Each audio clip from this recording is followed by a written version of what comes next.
Hello, boys and girls. This is Mrs. Morris, and I am here to talk to you today about Bluebonnet books and what that is going to look like this school year for our third, fourth, and fifth grade students. So let's go ahead and get started. So what is the Bluebonnet Award? Well, every year there is a group of librarians that belong to the Texas Library Association, and they choose 20 books that they deem to be amazing, and they put them on what we call a master list.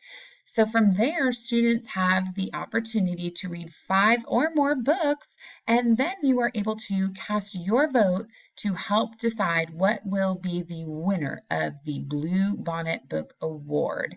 And we will also have a school winner as well to see what book from our school got the most votes.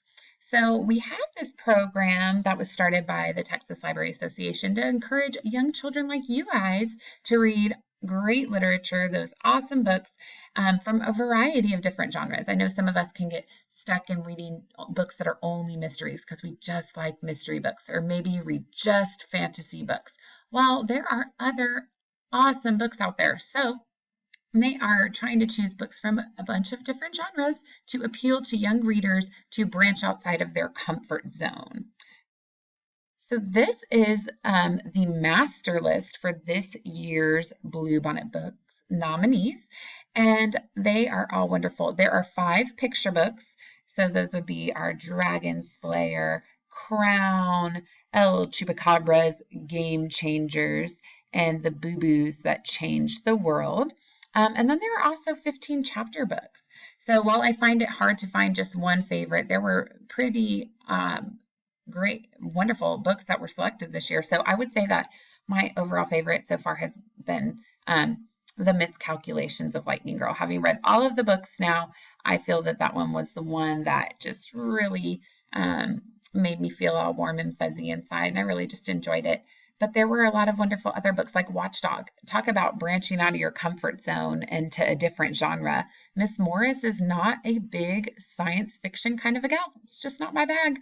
But Watchdog was actually really, really good. So I'm really glad I branched out of that comfort zone and read that book because I ended up really liking it.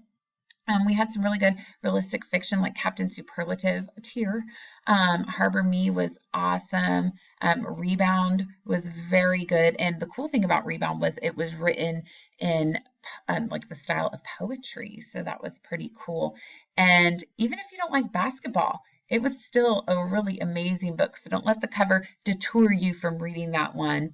Another one of my favorites was Me, Frida, and the Secret of the Peacock Ring. That was a really good mystery and ended up being on my favorites list. I also really like The Adventures of a Girl Called Bicycle. It's a sweet story. This girl rides her bicycle all the way across the country. It's crazy.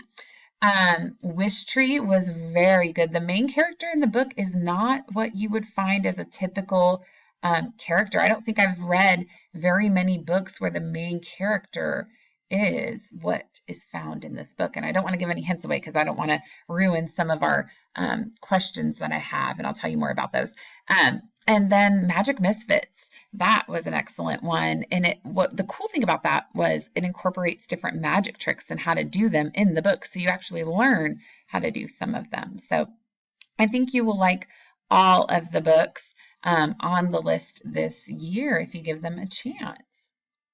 So how do I know you read these books? Well, you have to do the work. So there is a little bit of work involved. You can't just say, hey, Morris, I read another book. Or Miss Morris, I read 5. Miss Morris, I read 10. That doesn't exactly count. So what does work would be that you are going to take a quiz to be given credit for the books. So that doesn't mean like you come to the library, I pass you out a quiz, you take the quiz and you turn it in. No. This is something that is online, and I will speak more about that in a moment. But once you have read the books and taken quizzes, I will see the people who have read 5 books, 10 books, and 15 books, and I will call you to the library, and you will have your pictures taken for our bulletin board, but then also you will receive a ticket for some of our prize drawings, which I will continue to tell you some more about. So periodically, I will get on there, check how many students are at 5, 10, and 15 books, and then we will have you come to the library to get your picture taken. So these quizzes Each book has a separate quiz. They are a Google's Forms quiz. So you have to pass with a 70 or higher. So most of them are 10 questions. So that would require you answering at least 7 correct to get that passing rate. If not, I mean, I made these pretty obvious that if you read the book, you should have no problem answering these questions. They are not meant to trick you in any way, shape, or form. They are definitely meant to show whether or not you have read the book. So this week, your teachers are going to be receiving a little bound booklet of QR codes. So you would, when your teacher says it's okay or you have time in class, you are able to scan the QR code and it will take you to that Google form. So from there, I ask you your first name and your last name, and you must answer those so we can give you credit for the book. And then you will answer the questions about that book. And then I get an email with everybody's responses letting me know who my people are. So you can scan the code on an iPad or another device in order to access your quiz. So what's Mrs. Morris doing with the quiz? It's not for a grade. No, it's not, but it's for fun. And I'll tell you why you want to do it. Well, so if you read 5 books or more, you will be able to vote for the Bluebonnet Award winner in January, okay? And from there, I will give you a ticket, and I also drop a ticket in my little bucket with your name and teacher's name on it, and you are entered to receive a $20 gift certificate to the book fair that we have in February. So we will do this drawing on morning announcements in February when we have our second book fair and decide who will be our winner of the $20 gift certificate. So that's if you read 5 or more books, okay? So if you stop there, that's all you get. But if you keep going, you will read 10 books or more. That's the next milestone. So you will get everything from the 5. So that means you will still have your name in the drawing for $20 gift certificate, okay? But from there, you will have your name entered in a drawing to win this augmented reality headset and card set. So it works together with these really cool like space exploration cards, and it's like a little sciencey kind of thing, and it comes with this little VR headset, and so you will be entered to win this drawing.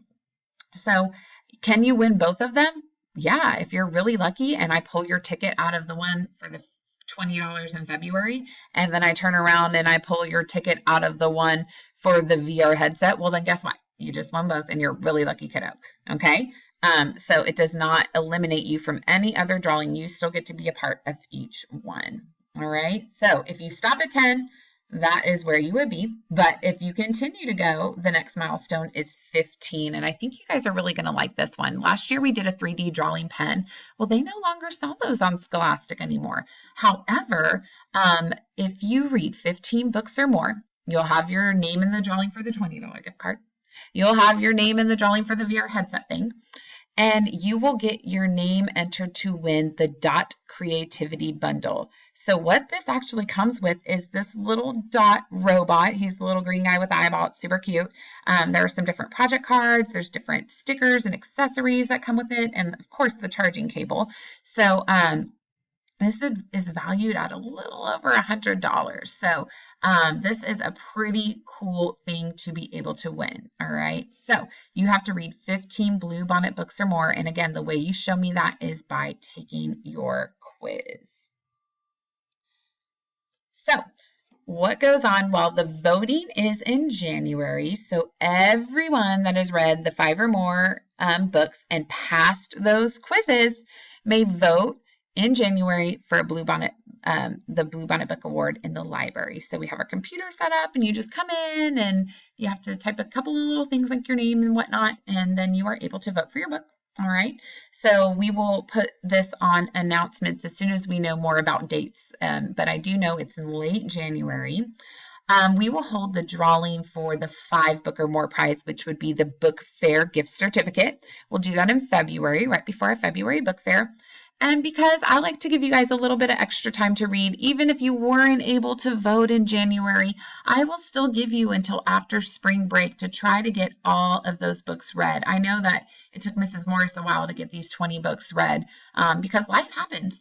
And when you're sitting down, 15 of these books are chapter books. Those take a while to read. So I will give you guys until after spring break. And that week after spring break on announcements, we will do the drawings for the different technology prizes. So you still have several months to be able to do this. Plus, you have some really good breaks built in there. You've got a week coming up here in November for Thanksgiving. You've also got 2 weeks in December. And then let's go ahead and follow it up with the spring break another week. That's a whole month of just being off of school that you can choose to knock out these books and get them read. So, your teachers will have the QR booklet by the end of the week, so you can start taking those quizzes. Again, if you have read the books, these should be super simple. They were not meant to be hard. It was just meant to weed out the people who really did read the books from the people who really didn't read the books. All right. So I look forward to talking about these Bluebonnet books with you. If you've read them and you want to talk books, come see me. I loved the books on this list, so I can't wait to talk about them with you. I look forward to seeing who all participates. We really didn't have that many people last year, so guys, make sure that you take those quizzes so you can get your picture on our bulletin board and entered into these really awesome prize drawings. I hope everyone has a fabulous day and happy reading.